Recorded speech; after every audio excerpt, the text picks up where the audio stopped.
How to remove metadata from video.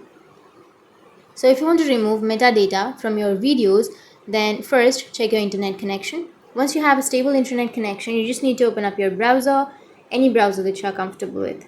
So I'll be here with Chrome browser. Once you're here on the browser, you just need to go for the search and search for remove metadata. Once you've searched here, you will have all of the websites, right? So you can simply choose any website that you are comfortable with. You can also go with the first website.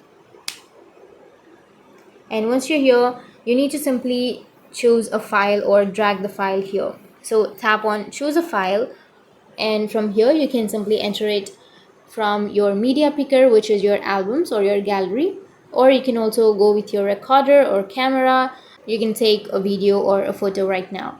So you can simply choose any image. So for example, I'll be choosing an image from my gallery. Once you choose the image, now here you will have all of the information like the file name, file size, and everything, right? So tap on get my file clean, and once you tap on get my file clean, your metadata will be removed and your image will be saved. So that's how you can remove the metadata from your videos or from your images. And if you have any questions, feel free to comment below. Thanks for watching.